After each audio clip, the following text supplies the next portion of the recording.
Good afternoon, students. Today I am going to take the last lecture on unit number 1, that is numerical based on the Stokes theorem. अपने पिछले lecture में अपन ने देखा था कि Stokes theorem क्या है और उसको किस तरीके से इस्तेमाल करते हैं। आज अपन उसके ऊपर के जो 2-3 न्यूमेरिकल पेपर के अंदर में पूछे गए हैं वो पढ़ने वाले हैं और उस टॉपिक के साथ आज अपन यूनिट नंबर 1 को फिनिश करेंगे। ठीक है, अगले लेक्चर में जब भी अपने को मौका मिलेगा we will start with unit number 2। ठीक है, so whenever we are going to prepare the unit number 2, I suggest you guys to be there with me.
पिछले लेक्चर में अपन ने स्टोक्स थ्योरम की शुरुआत की थी। आज मैं वापस से स्टोक्स थ्योरम का स्टेटमेंट रिवाइज करा देता हूँ ताकि न्यूमेरिकल के अंदर अपने को जो शुरुआत करनी है वो स्टेटमेंट के साथ ही शुरुआत करनी है, तो स्टेटमेंट अपने को आना जरूरी है। ठीक है, तो what was Stokes theorem is all about to convert a single line integral into a double line integral. It is used to convert a single integral into double integral and vice versa.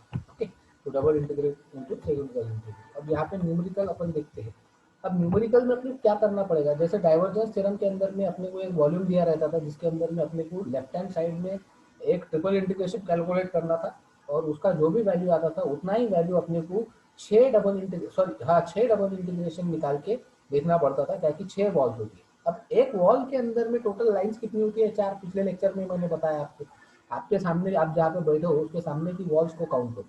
How many number of walls are there in front of you? Is 1। ठीक है, उस wall को बनाने के लिए total 4 direction लगती है, एक ऊपर की, एक नीचे की, एक फॉरवर्ड में ऊपर की, एक रिवर्स में ऊपर की। तो ऐसे टोटल 4 डायरेक्शन आपके पास है। तो एक वॉल का अगर आप इंटीग्रेशन निकालेंगे या एक सरफेस का अपन इंटीग्रेशन निकालेंगे तो उतना ही आएगा जितना टोटल उनके लाइन का इंटीग्रेशन। ठीक है, तो evaluate both sides of Stokes theorem for the field. अब क्वेश्चन के साथ अपन समझने की कोशिश करते हैं। 2-3 न्यूमेरिकल है इसके ऊपर के जो पेपर के अंदर में पूछे गए हैं, वो अच्छे से समझ लेना है तुमको। Evaluate both sides of Stokes theorem for the field h bar is equal to 6xy ax cap minus 3y square ay cap.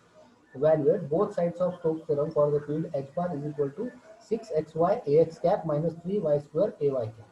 And rectangular path around the region from x is 2 to 5 and y is minus 1 to 1 and z is equal to 0. z is equal to 0 मतलब वो जो भी wall है या surface है वो along z direction रखी गई। तो यहाँ पे पहले अपन उसका डायग्राम बना लेते हैं। यहाँ पे डायग्राम बनाने के लिए स्क्रीन के ऊपर आप देखेंगे तो y और z दोनों वेरिएबल एक्सिस मैंने ली। y x z x और y, x कहाँ से लेके कहाँ तक वैरी हो रहा है? 2 से लेके 5 तक। और y कहाँ से लेके वैरी तक वैरी हो रहा है? -1 से +1। -1 मतलब एक्सिस के नीचे, +1 मतलब एक्सिस के ऊपर। ये टोटल इस तरीके का रेक्टेंगल बनेगा। अब इस पूरे रेक्टेंगल का अपने को इंटीग्रेशन निकालना है एक बार, और वो उतना ही आना चाहिए जितना अपन इन 4 लाइन का निकालेंगे, जैसे ये लाइन, ये लाइन, ये लाइन एंड ये लाइन का। ठीक है, तो according to Stokes theorem close line integral over h bar dot dl bar, h bar मतलब ये सरफेस हो गया। ठीक है, h bar dot dl bar is double integration or surface integration of del cross h, that is curl of h dot ds bar। तो पहले del cross h या double integration निकाल लेते हैं राइट हैंड साइड। तो double integration मतलब दो integration, x की लिमिट है 2 to 5 और y की लिमिट है -1 to 1, पुट कर दो del bar cross h bar dot ds bar। अब अपने पास डेल बार क्रॉस एच बार की वैल्यू तो नहीं है, पर अपने पास है क्या, एच बार। एच बार का कितना वैल्यू दिया है, 6xy ax cap minus 3y square ay cap. तो अपन पहले निकाल लेते हैं del bar cross h bar. तो now del bar cross h bar is equal to, curl कैसे निकालते हैं, कर्ल निकालने का तरीका बहुत सिंपल है। आपने अपने को मैट्रिक्स निकालना आता है, डिटर्मिनेंट मैट्रिक्स का। कैसे निकालते हैं अपन मैट्रिक्स का determinant, first row, second row, third row, ठीक है। तो यहाँ पे कर्ल में पहली रो होती है डायरेक्शन की। अब डायरेक्शन कौन सी है, एक्स वाई जेड। तो यहाँ आएगा a x cap a y cap a z, it is always fix, a x cap a y cap and a z. दूसरा रो होता है चेंज का, मतलब डायरेक्शन के ऊपर रखने वाला del operator, del del x del del y del del z. और तीसरा होता है variable of your vector, given vector. यहाँ पे गिवन वेक्टर एच है, तो एच बार के वेरिएबल पहला एक्स का वेरिएबल, बाद में वाई का वेरिएबल, बाद में जेड का वेरिएबल। यहाँ पे एक्स का वेरिएबल कौन है, जो ए एक्स कैप के साथ है, तो इट इज 6xy। एक्स का मतलब एक्स नहीं, एक्स का वेरिएबल मतलब जो ए एक्स कैप के साथ है। ए एक्स कैप के साथ कौन है, 6xy, तो पहले आएगा 6xy। ए वाई कैप के साथ कौन है, माइनस 3y स्क्वायर, तो माइनस 3y स्क्वायर। और जेड वाला तो टर्म ही नहीं है, मतलब जेड कितना आ जाएगा, 0, ठीक है। तो ये आ जाएगा a x cap a y cap a z cap del del x del del y del del z 6xy minus 3y square minus. अब आपको इसका डिटर्मिनेंट निकालना है। डिटर्मिनेंट निकालने का तरीका आपको मालूम है, जैसे अगर ए एक्स कैप निकालने को गए तो उसका कॉलम उसका रो छोड़ दो, 0 into del del z of minus 3y square. अब 3y स्क्वायर का डेरिवेटिव लेना है विथ रिस्पेक्ट टू जेड, तो y क्या हो जाएगा, कांस्टेंट, तो आंसर आएगा 0 0। तो ये a x into zero minus zero मतलब 0। अब y मतलब सेकंड टर्म है, तो सेकंड को डिटर्मिनेंट में कैसा लिखते हैं अपन, माइनस ए, तो it is minus a y क्या, ये कॉलम और ये रो छोड़ दो, del del x 0 del del z 6xy। तो 6xy में z कहीं पे भी नहीं है, तो z का डेरिवेटिव कितना आएगा विद रिस्पेक्ट टू z, 0, ठीक है। उसके बाद आ जाएगा ए जेड कैप, तो ए जेड कैप ये वाला कॉलम और ए जेड कैप वाला कॉलम और ए जेड कैप वाली रो छोड़ दो, del del x minus 3y square which is 0, क्योंकि माइनस 3y का derivative with respect to x नहीं निकल सकता, कांस्टेंट है वो, कांस्टेंट का डेरिवेटिव कितना आएगा, 0, minus del del y 6xy। तो it is minus del del y 6xy में से माइनस 6x निकल जाएगा बाहर, और del del y of y is equal to 1। तो टोटल बचेगा माइनस 6x ए जेड क्या। तो डेल बार क्रॉस एच बार का वैल्यू कितना आएगा, माइनस 6x ए जेड क्या, ठीक है। ये वैल्यू पुट कर देते हैं अपन इस फॉर्मूला में, it is 2 to 5 for x, minus 1 to 1 for y, 6 minus 6x a z cap into, अब डायरेक्शन कौन सी है ओरिजिनल फंक्शन की, जेड डायरेक्शन है ना, तो it is d x d y a z cap. A z कितना हो गया 1, तो बचा कितना 6x D x d Y. 6 तो कांस्टेंट है, बाहर निकाल दिया मैंने माइनस 6 को। अब अंदर बचा कौन, x d x d y. तो x और डी एक्स सेम टर्म है, y अलग टर्म है। पहले लगाते x को integration with respect to 2 to 5, क्योंकि 2 to 5 किसका लिमिट है, x का। तो x का इंटीग्रेशन क्या आता है, एक्स स्क्वायर बाई 2, लिमिट है 2 to 5, और y के लिए कोई है ही नहीं, तो कोई है नहीं मतलब dy का इंटीग्रेशन कितना आएगा, y माइनस 1 to 1। तो ये हो जाएगा x square by 2 2 to 5 and y minus 1 to 1 like that. अब ये वैल्यू पुट कर देते हैं, एक्स स्क्वायर की जगह पर अगर 5 डालते हैं तो 5 स्क्वायर बाई 2 मतलब 25/2 इज 12.5, माइनस 2 स्क्वायर बाई 2 मतलब 4/2, 4/2 इज 2, तो 12.5 माइनस 2 मतलब 10.5, और ये आएगा 1 माइनस ऑफ माइनस 1 मतलब प्लस 1 मतलब 2। तो यहाँ पे आ जाएगा आंसर में माइनस 6 तो 10.5 एंड 2 या 21.2, ये 2 2 कैंसल। यहाँ पर देखो 25/2, पहले 5 पुट किया तो एक्स स्क्वायर बाई 2 मतलब 25/2, माइनस में बाद में 2 पुट किया तो 2 स्क्वायर मतलब 4/2, तो it is 25 minus 4, denominator same, तो इट इज 21/2, 2 2 कैंसल, तो आंसर आया है माइनस 126। मतलब डबल इंटीग्रेशन लगाने के बाद ये जो सरफेस अपने को दिया था इसका आंसर कितना आया है, माइनस 126। अब अपने को इनके ऊपर लाइन का इंटीग्रेशन लगाना है। लाइन मतलब पहले ये लाइन, बाद में ऊपर की लाइन, बाद में पीछे की लाइन, बाद में नीचे की। तो अब शुरू करते हैं फॉरवर्ड लाइन से। टोटल अपन उसको नाम देते थे ए बी सी डी, चाहे तो तुम इस स्क्वायर बॉक्स को या रेक्टेंगल को ए बी सी डी दे सकते हैं, a b line, b c line, c d line and d a line, तो आपको बताने के लिए आसानी होगी। तो integration over the line will be equal to, for y is equal to 1, पहली लाइन कहाँ पे शुरू हो रही है, देख लेते हैं लाइन कहाँ से शुरू हो रही है। पहली लाइन शुरू हो रही है y इज इक्वल टू -1 पे, दूसरी x इज इक्वल टू 5 पे, तीसरी y इज इक्वल टू 1 पे, और चौथी x इज इक्वल टू 2 पे। तो उन्हीं के नाम से उनको जाना जाएगा। y इज इक्वल टू 1, ये integration at y is equal to 1 h bar dot dl bar, x is equal to 5 h bar dot dl bar, and y is equal to 1 h bar dot d l bar and y x is equal to 2 h bar dot d l bar. पहले लेते हैं y is equal to -1 वाली line. y is equal to -1 वाली line मतलब कौन सी line है, ये वाली लाइन। ठीक है, ये लाइन शुरू कहाँ से हो रही है, 2 से, खत्म कहाँ पर हो रही है, 5 पे। तो इसका लिमिट आएगा from integration 2 to 5 with respect to x, 2 to 5 with respect to x। दिया हुआ h बार क्या है, 6xy ax cap minus 3y² ay cap into dx ax cap dy ay cap and dz z cap. ये कहाँ से आया, तो dl बार का फॉर्मूला है कार्टेशियन कोऑर्डिनेट सिस्टम। अगर आपने याद किया है तो कार्टेशियन कोऑर्डिनेट सिस्टम के अंदर में डिफरेंशियल लाइन एलिमेंट का फॉर्मूला होता है dx ax cap dy ay cap and dz z cap. अगर ax को ax से मल्टीप्लाई करेंगे तो मल्टीप्लाई होगा, ax इंटू x कितना आएगा 1, तो यहाँ पे बचेगा कितना 6xy dx। ठीक है, और ay को x से मल्टीप्लाई हो नहीं सकता, y से मल्टीप्लाई करने जाएंगे -3y² ए वाई इंटू डी वाई, तो यहाँ पे बचेगा -3y dy। और बाहर में जो टर्म है वो dx और dz है, तो ये डायरेक्शन ही अपन विद रिस्पेक्ट टू x है, तो dy और dz डायरेक्टली 0 है, तो विद रिस्पेक्ट टू dx सिर्फ कौन आएगा x। तो 6xy का अगर डेरिवेटिव लेने गए अपन तो 6y बाहर निकल जाएगा और x का इंटीग्रेशन आएगा x²/2। तो y की वैल्यू अपने को दी हुई है, उसने कितनी दी है यहाँ पे y की वैल्यू, अपन ने कंसिडर ही y इज इक्वल टू -1 किया है, तो 6 इंटू -1 तो -6 और x का इंटीग्रेशन x²/2, तो इट इज 25/2 -4/2, तो टोटल कितना आएगा ये -63। उसके बाद जाते हैं अपन दूसरी लाइन की तरफ, ये जो अपवर्ड डायरेक्शन में जा रहा है, ये लाइन कहाँ पर है, x इज इक्वल टू 5 पे। तो अगर ये line x is equal to 5 पे है तो अपन शुरू करते हैं y is equal to minus, तो लिमिट y के देने पड़ेंगे, x 5 है मतलब कांस्टेंट है, तो लिमिट y के आएंगे, y कहाँ से लेकर कहाँ तक वैल्यू हो रहा है, फ्रॉम -1 टू +1। ये देखो डायग्राम के अंदर में y कहाँ से लेकर कहाँ तक वैल्यू हो रहा है, फ्रॉम -1 टू +1। ठीक है,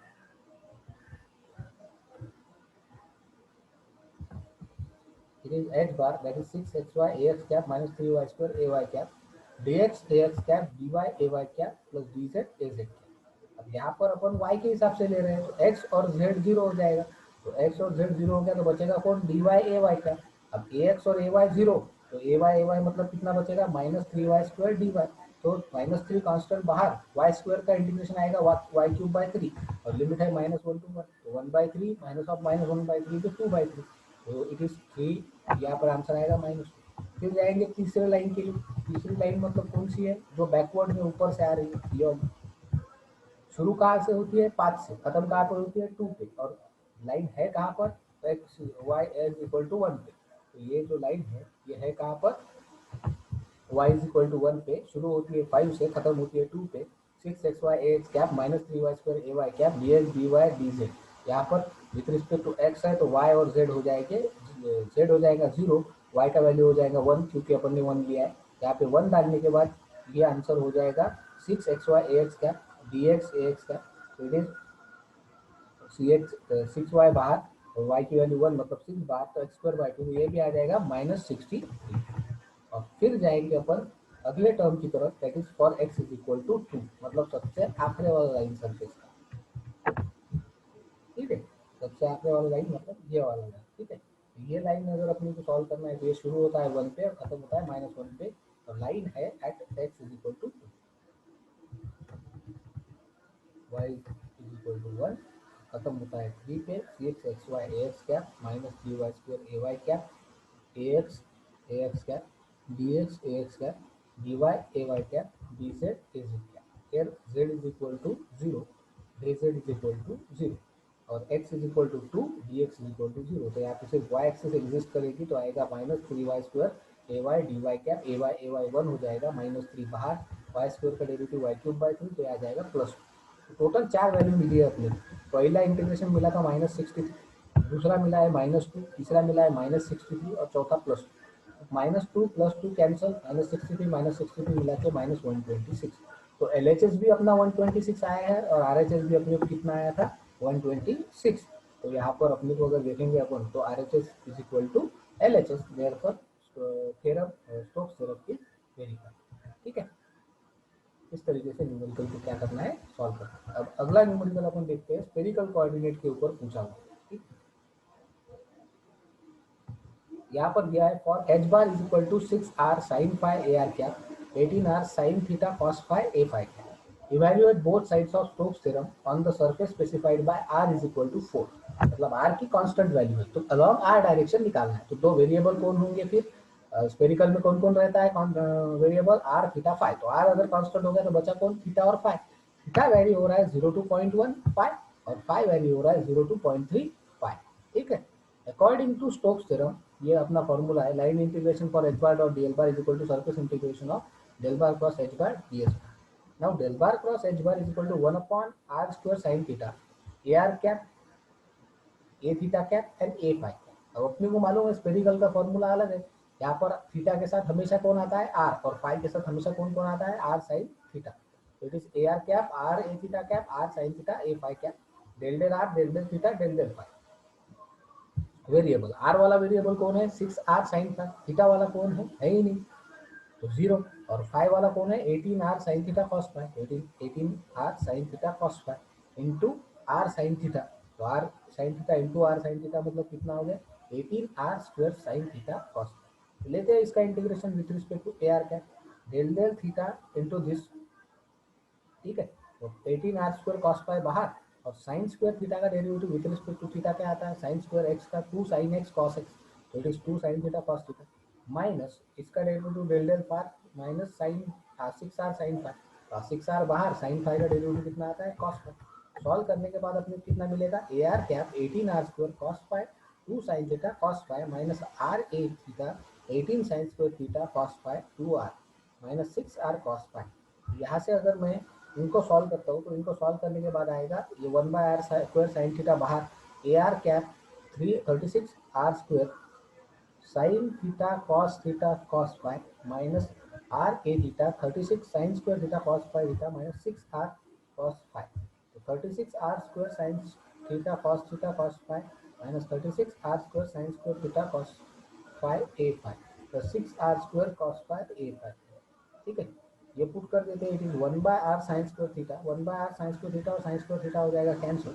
तो अंदर बचेगा 36r square sine theta cos phi d r cap. अब इसको पुट कर देते हैं आर एच में ये डालने के बाद यह आ जाएगा d r cap r theta d phi. तो आर की जगह अगर उसका वैल्यू डाल देते हैं अपन 4 तो इक्वेशन में आ जाएगा 36 इंटू 4 स्क्वायर मतलब 16 into sine 2 theta sine theta cos theta मतलब क्या होता है साइन 2 थीटा बाई 2 क्योंकि साइन 2 थीटा का फॉर्मूला क्या है 2 साइन थीटा कॉस थीटा। तो अगर साइन थीटा कॉस थीटा की जगह अपन ने साइन 2 थीटा लिख दिया तो डिवाइडेड बाई 2 कॉस फाई। अब इसका फायदा क्या होगा अपने को 30 ये सॉल्व होने के बाद हो जाएगा साइन 2 थीटा कॉस फाई। पहले साइन 2 थीटा का डेरिवेटिव लेते हैं तो साइन 2 थीटा का इंटीग्रेशन लेते हैं वो आता है माइनस कॉस 2 थीटा बाय 2 है ना into 0 to 0.2 pi for theta का limit and sine phi is cos phi का डेरिवेटिव आता है sine phi 0 to 0.3 pi A R के। सॉल्व करने के बाद आ जाएगा वैल्यू पुट करने के बाद it is minus cos 0.2 pi plus cos 0 plus sine 0.3 pi minus sine 0 is equal to R H S is equal to 22.2।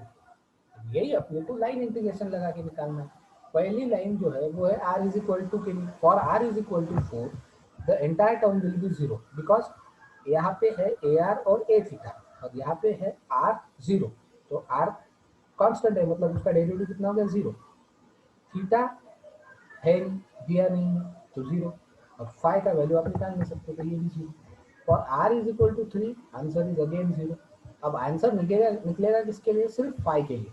Phi r is equal to 4 theta is equal to 0.15 d r is equal to 0 and d theta is equal phi का लिमिट आएगा 0 to 0.3 pi 6r sin phi a are cap 18r sin theta cos phi A phi cap r sin theta d phi A phi. यहाँ पर आएगा 18r square sin square theta cos phi d phi 18r square sin square theta cos phi का integration आता है sin phi. Solve करने के बाद आएगा 22.4 तो बाकी तीनों वैल्यू 0 और इनका 22.4 मतलब सम हो जाएगा 22.4। इस तरीके से स्टोक्स थ्योरम हो जाएगा। तो ये दोनों न्यूमेरिकल जो है वो स्टोक्स थ्योरम के ऊपर के बहुत इंपॉर्टेंट है ये आपको अच्छे से प्रिपेयर करना। ठीक है।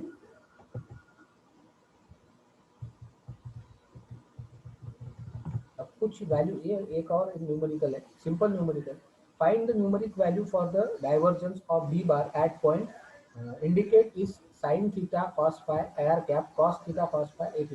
अब यह स्फेरिकल कोऑर्डिनेटर में आपको डाइवर्जेंस पूछा है तो डाइवर्जेंस का फॉर्मूला क्या है 1/r square del del r r square d r 1 by r sin theta del del theta sin theta d theta and 1 by r sin theta del del phi d phi। तो अगर sign D theta का मतलब D R का मतलब क्या होता है, यहाँ पर sine theta cos phi r वाला कंपोनेंट, डी थीटा का मतलब कॉस थीटा कॉस फाई और डी फाई का मतलब माइनस साइन फाई। ये तीनों वैल्यू पुट करने के बाद अपने को मिल कितना रहा है, it is sine theta cos phi 2r cos phi r sin theta sin 2 theta by 2 and work as 1 by r sin theta into minus r cos theta। अब सॉल्व करने के बाद आ जाएगा 2 sin theta cos phi upon r cos phi upon 2r sin theta into cos theta, ठीक है, into two, two two get cancel तो बचेगा 2 sin theta cos phi upon r cos phi cos 2 r sin theta r sin theta. यहाँ से अगर cos phi upon r sin theta common निकालते हैं तो यहाँ बचता है cos 2 थीटा माइनस 1। ट्रिग्नोमेट्री में 1 माइनस cos 2 थीटा का फॉर्मूला आता है 2 sin स्क्वायर थीटा, तो cos 2 थीटा माइनस 1 का वैल्यू कितना आएगा, माइनस 2 sin स्क्वायर थीटा। तो अगर इसको अपन ने लिख दिया माइनस 2 sin स्क्वायर थीटा तो ये टर्म क्या हो जाएगी,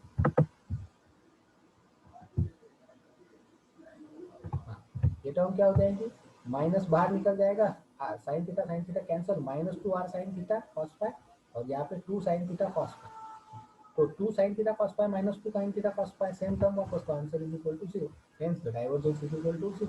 तो यहाँ पर आपको इस यूनिट के साथ अपना ये यूनिट नंबर 1 खत्म होता है। आप एक चीज ध्यान रखो, इस यूनिट के अंदर में आपको दो थ्योरी क्वेश्चन मिल सकते हैं कंपलसरी। एक स्टोक्स थ्योरम का डेरिवेशन, तो वो अच्छे से करके रखो, दूसरा डाइवर्जेंस थ्योरम का डेरिवेशन, वो अच्छे से करके रखो। इन दोनों में से एक क्वेश्चन तो पेपर में आ ही गया है। दूसरा इसके ऊपर बेस एक आधा न्यूमेरिकल, अगर स्टोक्स का डेरिवेशन आ गया तो डाइवर्जेंस का न्यूमेरिकल आएगा, डाइवर्जेंस का डेरिवेशन आ गया तो स्टोक्स का न्यूमेरिकल आ जाएगा। तो दो क्वेश्चन आपके सीधे सीधे यहाँ पे हो जाएंगे। तीसरा है आपके कार्टेशियन, आपके कोऑर्डिनेट सिस्टम की थियोरेटिकल क्वेश्चन, वो अच्छे से प्रिपेयर करके रखो। There are three types of coordinate system, Cartesian, rectangular and spherical. ये तीनों का पूरा डिटेल थ्योरी फॉर्मूला सब। और चौथा है कि आपको सब फॉर्मूले बाय हार्ट होने चाहिए, डाइवर्जेंस के, कर्ल के, ग्रेडियंट के। आपको या तो सिंपल एक आधा न्यूमेरिकल आ सकता है डाइवर्जेंस, ग्रेडियंट और कर्ल निकालने के लिए, या तो वेक्टर के बारे में कुछ पूछा जा सकता है। अभी नए सिलेबस में वैसे वेक्टर का न्यूमेरिकल निकाल दिया गया है, नहीं तो पहले एक वेक्टर का न्यूमेरिकल रहता था। अभी मेरे ख्याल से वहाँ पे वेक्टर नहीं है, तो स्कोप है कि ग्रेडियंट, डाइवर्जेंस और ग्रेडियंट, डाइवर्जेंस और कर्ल के ऊपर का एक आधा फॉर्मूला पूछ के आपको एक आधा न्यूमेरिकल पूछ सकते हैं। तो इस हिसाब से यूनिट नंबर 1 को आपको प्रिपेयर करना है। अब आप इसको अच्छे से प्रिपेयर करो, कहीं डाउट रहता है तो मुझे बताओ। अगला जो यूनिट है unit number 2, it is mostly a theoretical unit, उसमें न्यूमेरिकल है पर उसमें थ्योरेटिकल पार्ट बहुत ज़्यादा है। तो उसमें अपन कोशिश करेंगे कि I will be live on most of the time, so that we'll be able to connect to each other and we'll be able to resolve the issues and understand the topic, ठीक है। ये इसमें कोई doubt रहता है तो आप मुझे पर्सनली कॉल करके पूछ सकते हैं, या अगर बहुत लोगों को डिफिकल्टी है किसी पर्टिकुलर न्यूमेरिकल में, टॉपिक में, तो अपन उसको रिवाइज कर सकते हैं, ठीक है।